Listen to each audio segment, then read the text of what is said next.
Samsung Galaxy S3 versus iPhone 5. Which is better? Well, we all know that better is relative. And this is not, by the way, a discussion about iOS versus Android.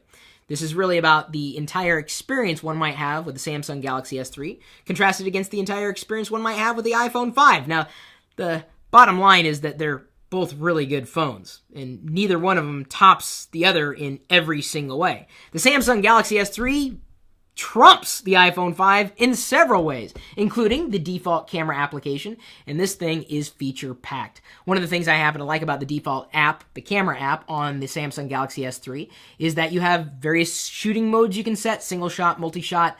You can change the scene mode, exposure value, focus mode. You can set a timer. You've got various effects. You can set white balance, ISO metering, anti-shake, auto contrast. I mean, the list kind of goes on, and that is feature-packed. And the fact that I happen to use the phone frequently as a camera, which I know is really odd to say, and I think many users do as well, having a feature-packed camera app I think is very, very important to some users.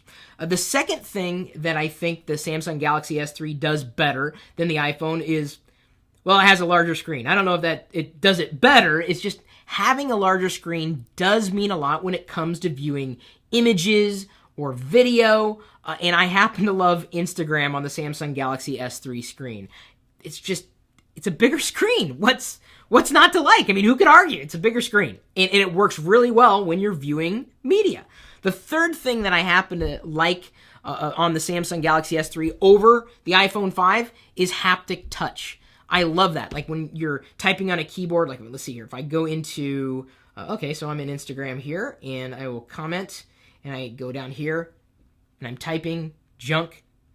You may not be able to hear it, but the phone is vibrating ever so lightly every time I press a key, or touch a key. I guess I'm not pressing any, well, I am pressing.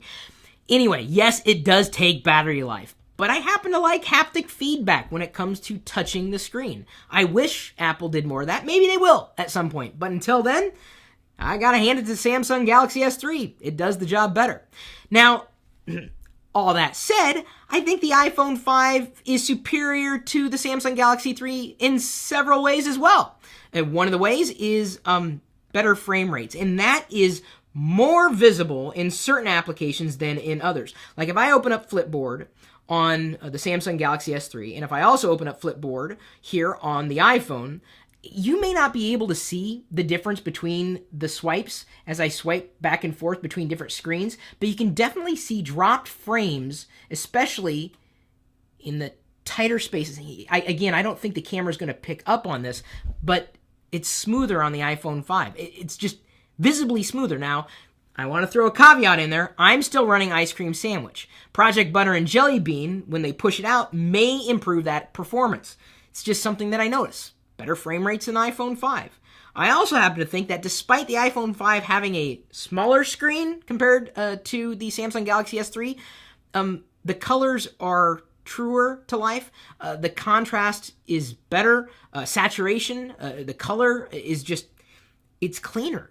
And it's just noticeable. The blacks are even deeper to me and to my eyes. Now, granted, I don't have perfect eyes, but I just happen to think that despite it being a smaller screen, just seems to be a better quality screen on the iPhone 5 contrasted against the Samsung Galaxy S3. And then the third thing I think, now that I've mentioned 3 for Samsung Galaxy S3 trumping the iPhone 5, the third thing I think the iPhone 5 or how the iPhone 5 trumps the Samsung Galaxy S3 is single-handed operation. It's a big deal for me. I cannot operate this phone with a single hand. The screen's, it's too big, which it's generally not a problem depending on when and how you're using it, but I happen to like single-handed operation, and even with a taller screen on the iPhone 5, I can still generally get around with a single thumb, holding it in one hand. I like that. So, which one is better? I've explained how one could be better than the other in different ways.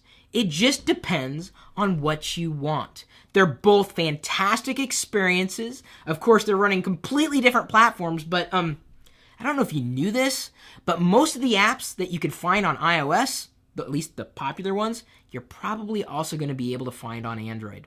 And that's the bottom line. They're both good choices. But you gotta know, neither one of these devices is perfect. In fact, there are a few things that annoy me about the iPhone 5 One of which is that purple fringing effect, like if you line up an image with the camera app and you see a purple hue kind of bleeding in. This is an issue that is not just in Apple's camp. It's really something that happens throughout the world of digital photography. It just happens to be annoying and slightly more pronounced, at least in my experience, with the iPhone 5. Another thing that annoys me about the iPhone 5 is the lack of lightning accessories. This new port, it's nice. It works very well.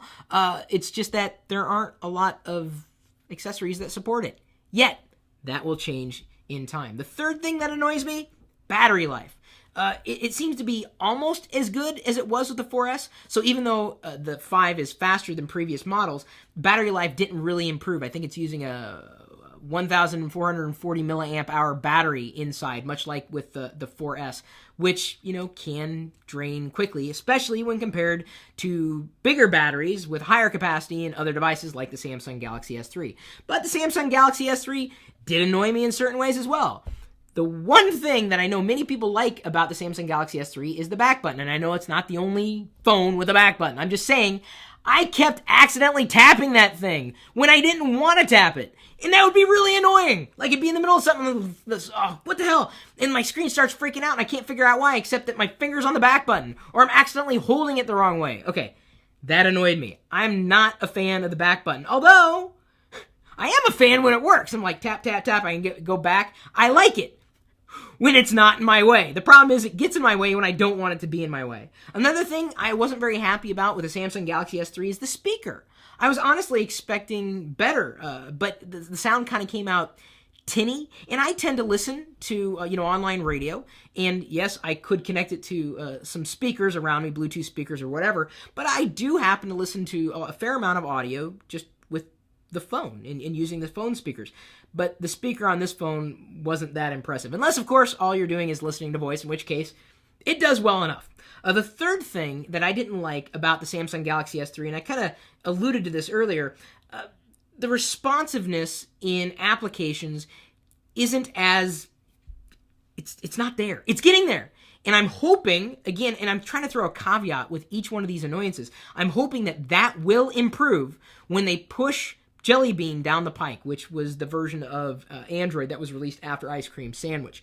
Everything that I've experienced with Jelly Bean on other devices has been fantastic. The Samsung Galaxy S3 is a fantastic piece of hardware, a fantastic experience out of the box. But again, the same with the iPhone 5. It's very difficult to pick a winner. It depends. What annoys you? What pleases you?